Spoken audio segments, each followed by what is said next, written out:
السلام علیکم ورحمۃ اللہ وبرکاتہ۔ بسم اللہ الرحمن الرحیم۔ اللہم صلی علی محمد وعلی آل محمد۔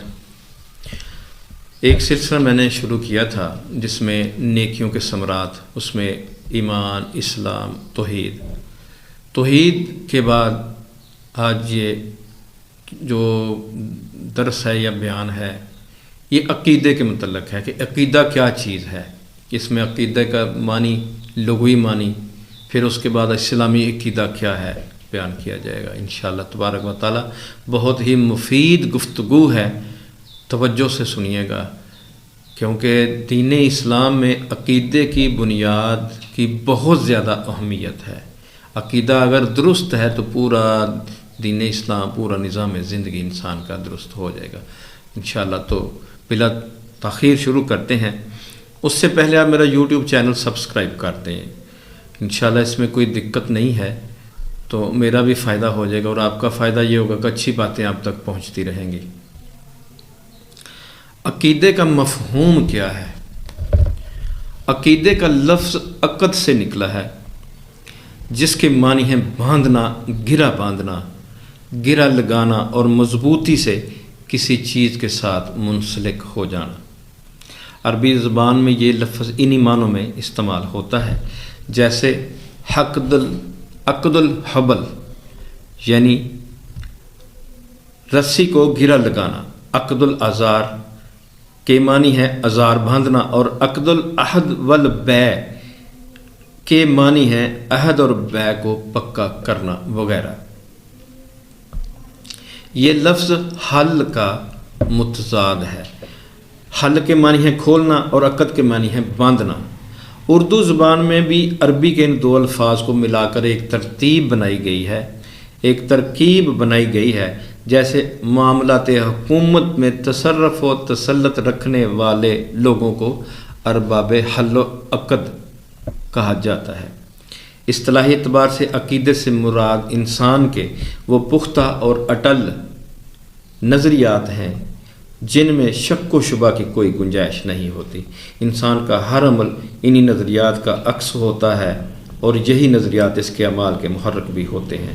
اگر یہ اصول و نظریات صحیح ہیں تو اس کا عقیدہ بھی صحیح ہوگا، اور اگر اس عقیدے کی بنا پر کیے جانے والے اعمال بھی صحیح ہوں گے، اور اگر اس کے یہ نظریات باطل ہیں تو عقیدہ بھی باطل ہوگا، اور اس باطل عقیدے پر اعمال کی جو عمارت استوار ہوگی وہ بھی ناپائیدار ہوگی۔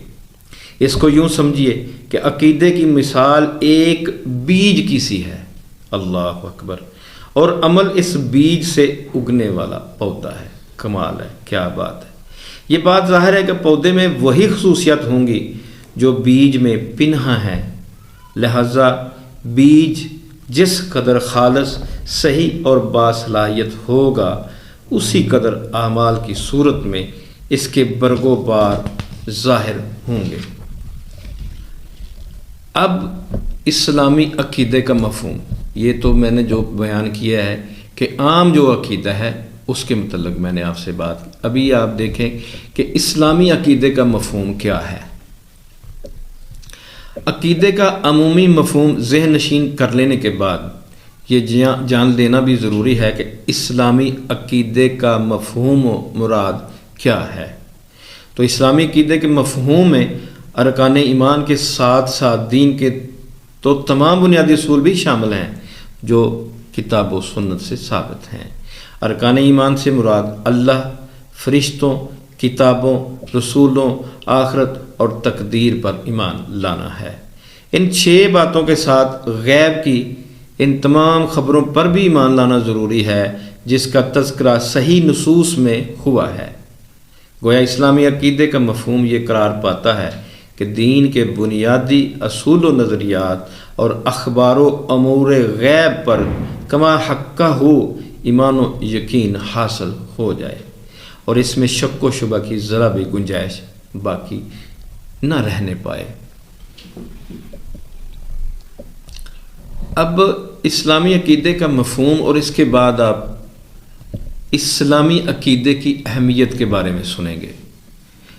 عقیدے کی اہمیت تمام علوم سے زیادہ ہے، اخلاق و آداب اور عبادات و معاملات کی حیثیت اپنی جگہ مسلمہ ہے، مگر جو فضل و شرف علم عقیدہ کو حاصل ہے وہ دوسرے کسی علم کو حاصل نہیں ہے۔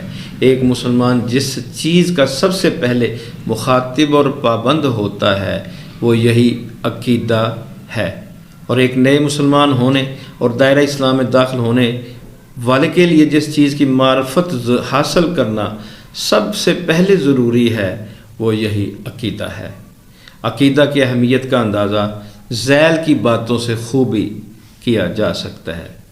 قبولیت اعمال کا مدار صحیح عقیدے پر ہے۔ آپ نیک اعمال کرتے ہیں یا کوئی بھی عمل کرتے ہیں تو اس کا دار و مدار صحیح عقیدے پر ہے۔ صحیح عقیدے اور ایمان کے بغیر کوئی عمل اللہ کی بارگاہ میں شرف قبولیت نہیں پاتا۔ انسان کے تمام نیک اعمال اس کے لیے بیکار اور بے فائدہ ہیں جو عقیدے کی روح سے خالی ہیں۔ اللہ تعالیٰ کا ارشاد ہے والذین کفروا اعمالهم کسراب بقیعۃ یحسبہ الظمآن ماء حتی اذا جاءہ لم یجدہ شیئا ووجد اللہ عندہ فوفاہ حسابہ واللہ سریع الحساب۔ اور وہ لوگ جنہوں نے کفر کیا ان کے اعمال کسی چٹیل میدان میں ایک سراب کی طرح ہیں جسے سخت پیاسا آدمی پانی خیال کرتا ہے، یہاں تک جب اس کے پاس آتا ہے تو اسے کچھ بھی نہیں پاتا، اور اللہ کو اپنے پاس پاتا ہے تو وہ اسے اس کا حساب پورا چکا دیتا ہے، اور اللہ بہت جلد حساب کرنے والا ہے۔ اس آیت مبارکہ میں کافروں کے اعمال کی مثال بیان کی گئی ہے۔ جس طرح سراب دور سے پانی نظر آتا ہے حالانکہ حقیقت میں وہ ریت ہی ہوتی ہے، وہ دیکھنے والے کی نظر کا دھوکہ ہوتا ہے، وہ اسے پانی سمجھ کر دوڑتا ہے مگر وہاں پہنچ کر اسے یاس و حسرت کے سوا کچھ نہیں ملتا۔ اسی طرح ایمان اور عقیدے کے بغیر کافروں کے تمام نیک اعمال بھی سراب ہیں۔ دنیا میں وہ سمجھتے ہیں کہ یہ اعمال ان کی واقعی نیکیاں ہیں جو قیامت کے دن ان کے لیے نفع مند ہوں گی، مگر حقیقت یہ ہے کہ ایمان اور صحیح عقیدے کے بغیر ان کے یہ تمام نیک اعمال ان کے لیے ایک سراب ہوں گے جن کا اللہ کے ہاں کوئی وزن نہیں ہوگا، نہ انہیں ان کا کوئی صلہ ملے گا۔ اس آیت کی بہترین وضاحت ابن جدعان کے واقعہ سے بھی ہوتی ہے۔ ابن جدعان دور جاہلیت کا ایک نامور فرد تھا، بڑا مہمان نواز تھا، غریبوں اور مسکینوں کا ہمدرد اور اپنے رشتے ناتوں کی بڑی پاسداری کرنے والا تھا۔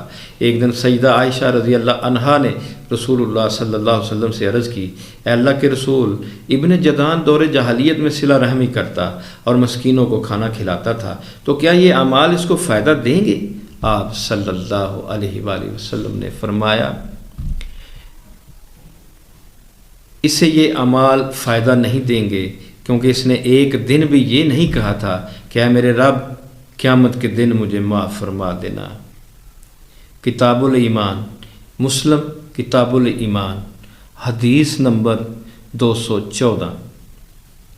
اس حدیث کی شرح میں امام نووی نے لکھا ہے، آپ کے فرمان کا مفہوم یہ ہے کہ اس کا قیامت پر ایمان نہیں تھا، جس کا قیامت پر ایمان نہیں ہے وہ کافر ہے، اور اس کا کوئی عمل اس کے لیے نفع مند نہیں ہے۔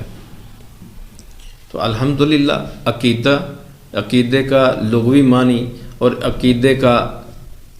اسلامی عقیدے کا مفہوم اور اسلامی عقیدے کی اہمیت کی اہمیت کے بارے میں پہلی دلیل بیان کی گئی ہے۔ انشاءاللہ تبارک و تعالی دوسرے بیان میں دوسری دلیل بیان کی جائے گی، عقیدے کی اہمیت کیا ہے، دین اسلام میں عقیدے کی اہمیت کیا ہے، اس کی دوسری دلیل انشاءاللہ دوسرے بیان میں دی جائے گی۔ آج کے لیے اتنا ہی کافی۔ اللہ حافظ، اللہ آپ کا حامی و ناصر ہو۔